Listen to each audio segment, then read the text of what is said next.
Bienvenidos nuevamente a Escenarios. Hoy se encuentra con nosotros para compartir un pedacito de su historia Ricardo Alfonsín, que es diputado nacional de Unión Cívica Radical. Bueno, yo creo que no hay... Ricardo Alfonsín es uno solo ya. Es como marca propia, digamos. En marketing podríamos decir que Ricardo Alfonsín ya no necesita cargo. Digamos, es marca personal. Sí, en política soy conocido por el apellido, por mi padre y después por mi pinta, digamos. Absolutamente, absolutamente. Muchas gracias, Ricardo, por compartir Celina, un pedacito de tu historia. Muchas gracias. Bueno, creciste en Chascomús, como sabemos todos, familia numerosa. Una mamá Lorenza divina, mucho amor, pero muy estricta. ¿Cómo eran tus días allá? Eran lindísimos, mirá. Yo digo que para los chicos los pueblos son bárbaros, hasta que tenés ya edad de demandar otras cosas, digamos, pero hasta los 14, 15 años los pueblos son incomparables. Mamá, una mujer muy inteligente, pero con un carácter bravo. Había que ordenar a 6, me parece que... 6 hermanos. 6 hermanos, había que 3 ordenarlos. varones y 3 mujeres, y exactamente había que, bueno, mi padre hacía política, incluso en épocas de dictaduras, de manera que estaba ausente, aunque nosotros sabíamos siempre por qué estaba ausente, de manera que no había un reclamo en ese sentido. Vos creciste y ya la política era parte de ustedes, o sea, no es que fue... Después obviamente llegó a ser presidente, pero ya estaba establecido en tu casa hablar de política, en la mesa familiar, esto era de todos los días. No se hablaba tanto, pero la política formaba parte del medio ambiente, digamos. Papá no era muy conversador, pero de muy buen carácter. Tiene fama de chinchudo. Sí, yo trabajé y tenía así como reacción tardía, pero... pero de muy buen carácter, así, de muy buen humor. Bueno, cuando se enchinchaba como cualquiera, un gallego que se enchinchaba. La más dura era mamá, ¿no? Mamá era más dura. A ver, capaz que esto es una impresión mía, por ahí si le preguntás a mis hermanos te dicen otra cosa. Yo tengo la sensación de que papá te retaba cuando hacías una macana, sobre todo si no cumplías con tus obligaciones como estudiante. Y yo por lo menos, los estudiantes, él era con eso muy severo. Te retaba, bueno, el día que vos hacías la macana te retaba, o el día que él se enteraba. Pero después se pasaba. Mamá te retaba, era muy dura, pero era dura el segundo día, el tercer día, te lo recordaba permanentemente. Bueno, eso es lo que yo recuerdo. Viejo no, mamá sí, más, bueno, eran 6 hijos, ¿no? 3 varones y 3 mujeres. Yo te preguntaba antes fuera de cámara si eras travieso. Bueno, de chico dicen que no. De chico, hasta los, qué sé yo, de chico, 6, 7, hasta los 7, 8, 9 años, y no, me habían callado, dice, yo no me acuerdo de mí demasiadas cosas. Y después, a partir de que uno se hace ya joven, adolescente, bueno, las cosas típicas de pueblo, muy disciplinado, digamos, no era. Me casé grande, para colmo, grande, para la edad en la que se casaban en esa época todos. Sí, eso me dijiste, eras de todos tus amigos como el último que... Sí, creo que debo haber sido el último. El último que seguías soltero. El último. Bueno, te divertiste un montón. Sí, me podía... Viste que acá en Escenarios contamos cosas distintas. Sí, me divertí. Yo lo pasaba muy bien en mi pueblo, me gustaba mucho. Estudiaba en Buenos Aires, estudié en La Plata primero. Y volvía todos los fines de semana, después en Buenos Aires, volvía todos los fines de semana, trabajaba. Y en mi pueblo me divertía mucho. Teníamos un grupo de amigos que eran bastante divertidos, digamos. ¿Con qué soñabas cuando eras chico? ¿Recordás? O sea, digo, a veces la política, sos abogado, la política estaba en el aire. Yo a veces digo que hay conversaciones estrictas de esto de tenés que hacer o no tenés que hacer, o a veces está en el aire, el mandato implícito, digo yo, ¿no? No, el mandato político no. No estaba. No, incluso te digo, mamá sufrió la política, sufrió mucho. Desde varios puntos de vista la política, a ver, la hizo sufrir primero la ausencia de papá, bueno, y eso le generaba, ella necesitaba hacerse cargo de los 6 hijos y de las necesidades. Mi padre, bueno, nosotros no éramos una familia rica, mi padre sufrió la política, incluso nos decía que no hiciéramos política. No los alentaba. No, mamá no, y le reprochaba a papá, me acuerdo que Pero lo ha acompañado siempre. Siempre. Siempre. Lo habrá Muy reprochado en las solidario, pero no, ausencias. le reprochaba, claro. Pues ella decía, la caridad bien entendida empieza por casa, decía, ¿no? Porque, bueno, la política es macro caridad, digamos, ¿no? Para decirlo de alguna manera, Tal cual. según lo veo yo. Pero ella decía, la caridad bien entendida empieza por casa. Bueno, yo, como diciendo, no, primero la casa, bueno, yo no creo eso, por supuesto. Primero la patria, para el que lo siente, después la familia, después uno, Pero... no querían. No querían nosotros, que no querían. Ahora a todos nos gustó mucho la política. A todos. Bueno, lo que pasa es que don Raúl un referente muy grande, no solamente para ustedes, sino en un momento muy especial para todos. Por lo tanto, me parecía que era como un ejemplo a seguir. ¿Quiénes eran tus referentes, más allá de tu padre? No tenía referentes. No, yo no me acuerdo de tener referentes. No digo en la política, padre, digo a lo mejor un profesor que te marcó esto, que te explicó algo y te gustó y por eso decidiste ser abogado o algo que... No. A mí mi padre.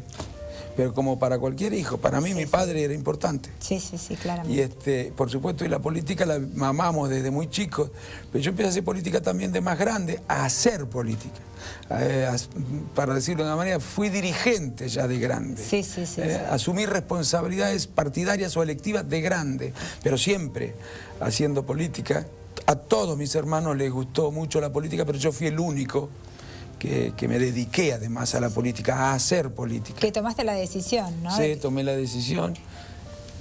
Siempre iba a las elecciones en Chascomús y pegaba carteles hasta los 45, 47 años, pegaba carteles, pasacalles, repartía sobres. La militancia en la calle permanentemente. Sí, y después un día me tocó ser candidato, bueno, y ahí... Pero vamos a volver un poquito a la antes. familia. Y a cuando eras chico, sabores, olores, ¿qué había en la mesa? No, mira, querés que te diga, me acuerdo, si vos me decís una comida, la que más me gustaba te puedo decir, y la que menos me gustaba. ¿La pasta? Y si vos me decís, no, en esa época no. Si vos me decís, me acuerdo más de la que no me gustaba que de la que me gustaba. La obligaba a comer. Me gustaba papas fritas con bife con papas fritas, eso era una cosa muy rica. Me las hacía mi abuela. Mi abuela materna vivía con nosotros, que era una santa. Una santa, una mujer santa. Los abuelos son maravillosos. Y la que no me gustaba, que era la única cosa, por eso que en casa cuando no comían los chicos se enojaban, pero con ese plato a mí hicieron una excepción conmigo porque habían comprobado que no era nada de capricho ni nada, porque comía eso y tenía que salir corriendo, porque que era pastel de papa, no podía comer pastel de papa, y a papá le encantaba. Porque yo le sentía olor, ¿lo puedo decir? Sí. Y un día me explicaron por qué le sentía olor a transpiración. Sí, por el comino. Eso, por el comino de la carne. Le sentí ese olor. Como eso cuando pasás por las pizzerías, que sentís como ese olor medio feo y en realidad tiene que ver con eso. Cosa, para mí era horrible. Y vos sabés que hace 1 año, 2 años, fui a un programa de televisión que hacían comida. ¿Qué estaban haciendo? Entonces, pastel de papa. Entonces digo, esto a mí no me gusta. Esto no. Y entonces le digo, ¿sabés qué le siento? Le dije al oído. Claro, y ella se ríe y dice, transpiración, lo dijo. Sí, es por el comino. Es por el comino, sí. Yo no sé mucho de cocina, creo que es lo único, porque me pasa exactamente lo mismo, por eso lo sé. Creo que era así, era una cosa que lleva. Sí, el comino en la carne da como... No podía, y no puedo hoy. No lo puedo. A lo mejor si no le pones comino... ya me quedó la idea, sí. ¿Deportista no? Sí, deportista, mira, yo vivía en la esquina del Club de Pelota, mira. Al potrero seguro, porque no escapó nadie. Era patadura, al arco me mandaban. Bueno, no importa, pero estábamos participando, ¿o no? Jugaba en la vereda, además de chico. Yo vivía en el barrio de La Estación, a la vuelta tenía una cancha de paleta, a la vuelta para la otra manzana tenía otra cancha de pelota paleta, y después cuando nos mudamos de barrio, nos mudamos al barrio de la parroquia, digamos, tenía en la esquina otra cancha de paleta también, muy malo, pero me encantaba. Le poníamos voluntad. Me defendía al básquet. ¿Al básquet? Jugaba de chico en los equipos de mayores incluso, al básquet, pero después de que dejé la escuela nunca más hice ningún deporte. Nada, todo intelectual. No, y otras cosas. No, y la diversión, yo sé que hasta los 31 te divertiste bastante. Cosas, digo, por ejemplo, salir y charlar y quedarte hasta tarde en las noches. Eso también era muy lindo. Y en los pueblos en verano, eso es lindísimo, que te quedás hasta las 5 o 6 de la mañana. Y se presta. En los bares, con las mesas afuera, o en la laguna, ¿viste? Hacíamos, por ejemplo, a veces nos desafiábamos en una carrera de natación a la noche, a las 2 de las 3 de la mañana. Divino. Era muy lindo eso, en esa época, cuando yo tenía 20 años, ¿no? Era lindísimo lo que hacíamos. Bueno, nosotros lo veíamos como natural, hoy decía como yo por ahí, hasta en invierno muchos desafíos de esa naturaleza, porque yo tanto más ligero que vos, que vamos ya, vamos. Y otros momentos, con tus hermanos también todos muy cercanos, digamos. Todos uno atrás de otro. O sea, ¿y ustedes jugaban entre ustedes? Sí, éramos incluso después amigos de la misma barra, digamos, sí. Compartían muy amigos, eso, todo, de ser muy amigos. Todo lo compartible se compartía. Mamá controlaba que además de que todos fueran disciplinados, estudiaran. Sí, no, mamá sí controlaba, pero nosotros teníamos más miedo a la reacción de papá con el estudio. Papá se enojaba mucho cuando no... Ese es el único se le pasaba deber. rápido. Se le pasaba rápido a papá. Se le pasaba, pero cuando a mí me daba miedo, por ejemplo, llevar el boletín. No sé si daba miedo porque el resultado que sí, por eso, si no estaba bien, llevárselo. O si él me decía, mire, yo lo único que les voy a poder dejar es una carrera. Y la única obligación que ustedes tienen es estudiar. Después yo trabajé también en la universidad, ¿no? Pero él decía eso, que tenía que estudiar. Tenía que estudiar. Bueno, pero en el secundario pasan esos momentos que adolecer es padecer y a veces no agarramos tanto los libros. Como me decía, yo no era un gran estudiante. No era buen estudiante. Y me lamento. Fue un error muy grande, me lamento. Eso uno no lo ve. Bueno, claro. Después te pusiste al día. Después te pusiste al día, con mucho esfuerzo. Sí, pero... hay materias que si yo... En fin, hoy te diría que las hubiera estudiado mucho más. Letras... Historia hubiera estudiado mucho más de lo que estudié, filosofía que teníamos también mucho más de lo que estudié. ¿Hoy sos un gran lector? Sí. Dentro del política, tiempo. Sí, claro, sí, y dentro del tiempo que tengo, sí. Que tenés, sí, me gusta. Vamos a hacer un corte y cuando volvamos me vas a contar cómo decidiste ser abogado y cómo llegaste hasta acá. Sí, cómo no. No se vaya que hay más escenarios.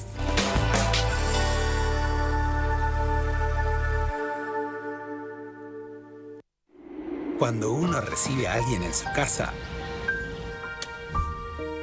comienza desde muy temprano a prepararse. Hasta que llegue el momento perfecto.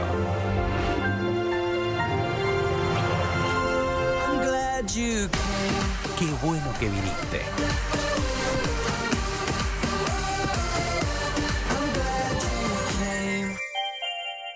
Moscardelli, ¿cómo se llamaba su hijo? Lucas. ¿Se porta bien? Es un tesoro el pibe.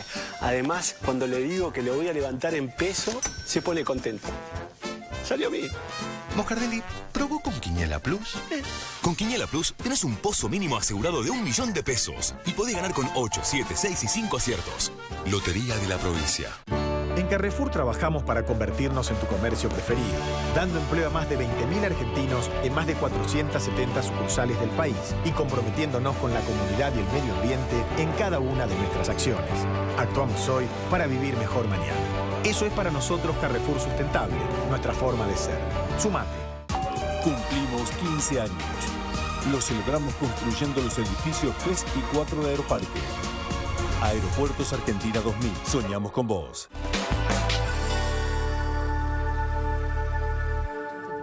Claro, ya está.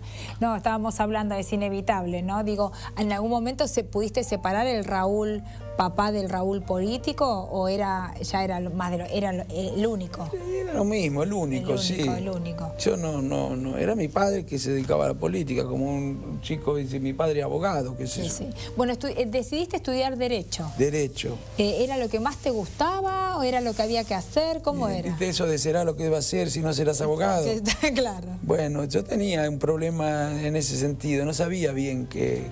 ¿No tenías una pasión así por una carrera, decir, bueno, quiero ser arquitecto o médico? No. Si hoy tuviera 18 años, creo que sí, sé que estudiaría ciencias políticas y periodismo. ¿Ah, sí? Sí. Ciencias políticas pero y periodismo. Pero en ese momento, bueno, trabajaba, empecé a trabajar cuando dejé la escuela y tenía ganas de empezar a la universidad. Y pensé que lo más formativo era, viste que decían, te da cultura general. Yo no sé si ahora los chicos siguen utilizando esa expresión, ¿no? Cultura general, bueno, y abogacía. Y la verdad que en alguna medida es cierto, y para la política sirve mucho. Sí, por supuesto. Te da conocimientos importantes. Bueno, ejercí la profesión. Y Pero era como, al no ser una pasión, digamos, en ese momento ya pensabas que el derecho te podía llevar a la política, porque vos me decís... No, en ese momento no eras muy chico. El derecho era una forma de defenderme la vida y pensaba, te decía, me va a dar cultura, me va a dar algo que había yo que no tengo compensar el viviendo en un secundario. pueblo y compensar había el que compensar el secundario. Bueno, y además, viste, a veces en los pueblos, por lo menos me pasaba a mí, capaz que no, uno sentía que le faltaba cultura, quiero decir, conocer, por ejemplo, no hay galerías de arte en los pueblos, no hay teatros, sí, en esa época cuando yo era joven no. ¿Qué pasaba cuando ibas a Capital? Cine. Cuando era una fiesta. Cuando vine, por ejemplo, empecé a ir a todas esas cosas que no había en mi pueblo, suponete, iba a una galería de arte con una vergüenza terrible.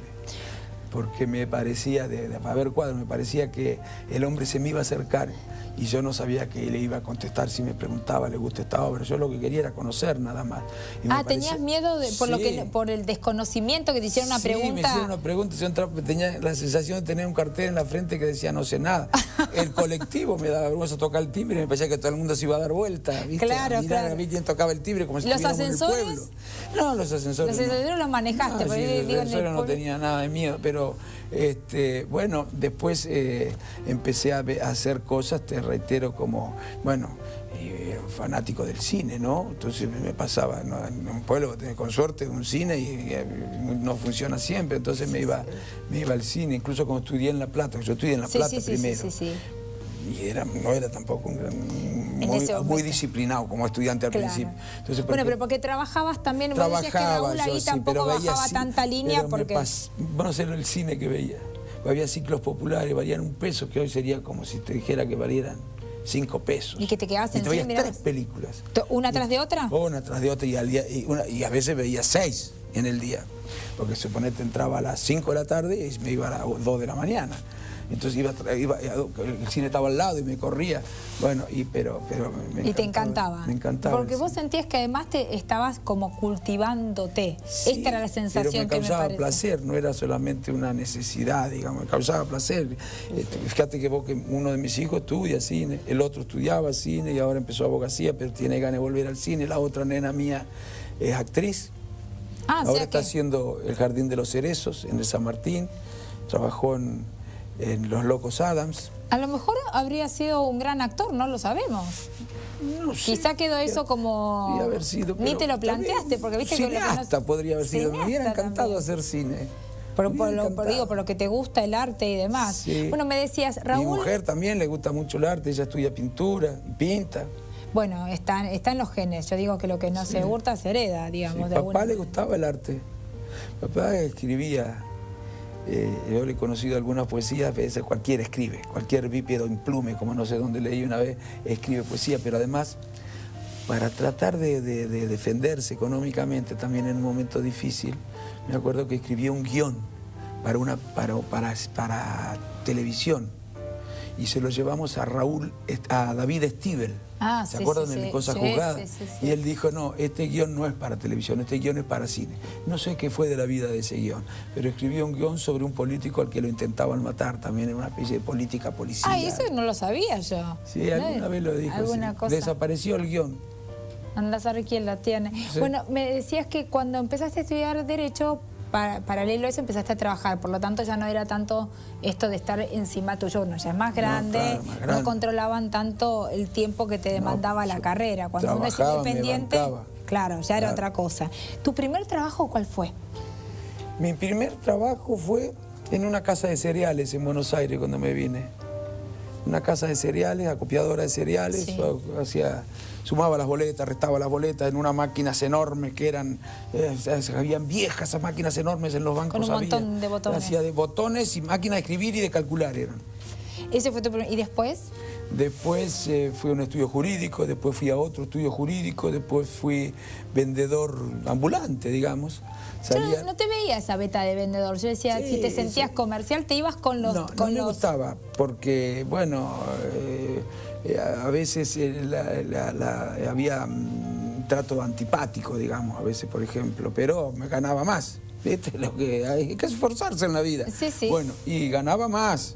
Ganaba por ahí en una semana lo que ganaba en un estudio en un mes. Entonces yo que me iba con un bolsito, esas cartucheras como de escuela, escocesa, la llenaba de vidia usada, es un metal chiquito así, torno, vidia es punta para un torno, pero es muy caro.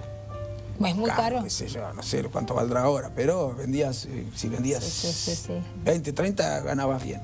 Bueno, y recorría todas las zonas de tornería en el norte, en el Gran Buenos Aires, en el sur, y entraba a los lugares y a veces te sacaban los perros corriendo, o te decían, abrían una mirilla así, te decían, compro, vendo, ¡pum!, te la cerraban así. Bueno, pero otras veces no. Sí. Otras veces me preguntaban, por ejemplo, ¿de dónde es? De Chascomús, que tú ibas a decir, ¿no conoces a Alfonsín? Sí, había también ya Claro. en aquella época personas que conocían a Alfonsín. Y eso me compraban, pobre. Bueno, está bien, había que utilizar la aportación de apellido No, cuando ellos era me necesario. iban preguntando, ¿y vos qué hacés, pibe? Me decían. ¿Y qué haces? ¿Estudiás? Sí, yo hago esto para trabajar. Y tomábamos unos mates mientras... Y entonces me decían, Hoy no te ¿dónde abren sos? la puerta por Chascomús. inseguridad. Hoy no te abren No, la puerta. Hoy no te abren la hoy puerta no por sé. inseguridad. Antes era así, incluso la mayoría de las tornerías con los talleres abiertos. Con las así, puertas uno se abiertas. mandaba. Otra época, tendremos que trabajar para que eso vuelva. Había otra inseguridad, ¿no? Sí, seguramente. ¿Qué recordás de...? Yo te preguntaba fuera de cámara cuántos años tenías cuando Raúl es presidente. 30 años. 30 años. O sea, lo viviste ya como un adulto. Sí. ¿Tomabas conciencia que venía una etapa nueva? Porque además es el padre de la democracia, ¿no? Sí, Fue el mirá, padre de la democracia. Yo desde el primer día lo viví con preocupación, con responsabilidad, si vos querés. Porque pensaba dos cosas. Tenemos que lograr hacer lo que no se había podido hacer desde 1930. Que un presidente democrático le traspase el poder a otro presidente democrático. Es decir, terminar con los golpes militares. Sí. Tenía que terminar esa gestión. Ahora, entonces decía, muy bien, y si lo logramos, ¿cómo va a salir el partido? Entonces yo decía, vamos a perder la elección. Porque cualquier transición democrática, como le tocaban a todas las transiciones de esos tiempos manejarse en momentos muy difíciles, ninguna otra transición, ni ningún otro gobierno, ni antes ni después se tuvo que manejar en momentos tan difíciles, te aseguro. Desde el punto de vista social, político, económico, punto de vista internacional. Bueno, entonces yo decía, muy bien, va a pagar un costo terrible. Él estaba dispuesto. Sí, bueno, pero fíjate vos. Vos hablabas mucho con tu padre, él te escuchaba así. Sí, pero fíjate vos lo que pasó, en el 89 efectivamente perdimos, pero ¿sabés cuánto sacamos? El 38% de los votos. Hoy daría la vida por ese 38% de los votos, estaríamos casi ganando en primera vuelta con esos resultados. Pero bueno, los tiempos han cambiado y lo pudiste acompañar. Yo pensé que lo habías vivido de otra forma, lo vivías con mucha responsabilidad, como que les pesaba a ustedes en los hombros acompañar a tu padre siendo presidente de la nación. Sí, además nosotros no nos conocían, nada, no nos conocía nadie. No nos conocía nadie. Yo podía andar por todos lados, lo que tenía... No, con tu parecido. No, con pero tu parecido físico. No, te imaginás, yo tenía 30 años, no conocía a nadie. Pero por lo menos saber que era familiar es... Nadie. Escuchaba cosas de las mesas de al lado que me daban ganas de meterme en la conversación y decir, no diga disparates, hombre.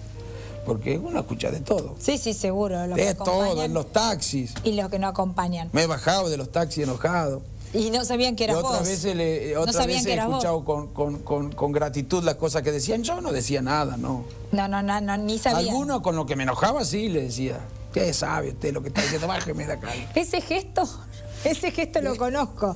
Es muy parecido al de tu papá. Bueno, ¿y cuándo tomás la decisión de meterte en la política de lleno? Porque bueno, hasta ahora abogado, trabajo de lo que venía y demás, bueno, ya con una impronta muy fuerte de tu padre. ¿Cuándo decís meterte de lleno en la política, esto de comprometerte, como decís vos siempre? Sí, hasta el 99 era desde la orilla. Había sido convencional en el 93 de mi partido, pero hasta el 99 desde la orilla. En el 99 me metí con todo porque pensé que era mi responsabilidad, porque siempre reclamaba participación y me empecé a preguntar, entre otras cosas, entre otras cosas por esta razón, me empecé a preguntar si yo estaba dando todo lo que podía dar. No sé si era valioso o no, pero lo que yo podía dar, lo que podía dar, si estaba haciendo el esfuerzo que podía hacer. Me dije que no y me metí con todo. Y bueno, y después terminó todo esto como terminó, ¿no? Bueno, pero y ahora una mirada de acá a los próximos años, bueno, hoy sos diputado nacional, pero acaban de armar este proyecto UNEN. Contame un poco cuáles son, porque me decís, yo no soy candidato, pero igual estoy caminando. Ya caminabas cuando vendías las famosas piezas, así que eso te sirvió para caminar y recorrer todo el país como lo has hecho. Yo recorro siempre, aunque no haya elecciones, porque es una obligación de quien asume responsabilidades o representaciones políticas. No todos lo viven así. Bueno. Sabemos que muchos caminan en la época de la... No, yo camino siempre. Esa es la escuela de mi padre, tal vez. Sí, es verdad. Camino siempre, siempre ando. Y no me gusta, me siento que no cumplo con mi deber si me quedo. Y si hago política en un café, y si hago política criticando en lugar de tratar de hacer las cosas. Además, no me gusta hacer caminando política. Se escucha a la gente y se escuchan las necesidades de la gente. No además, llegan por correo las necesidades de la gente. Además, los dirigentes locales que no pueden viajar y quieren saber, no tienen por qué enterarse por los diarios. Además, no pueden enterarse por los diarios, porque nunca dicen todos los diarios, no son diarios al servicio de un partido, algunos. Otros pareciera que sí. Pero bueno, eso, hay de todo y es lo que hay. ¿Cómo te ves en los próximos años? Bueno, trabajando por consolidar esta fuerza.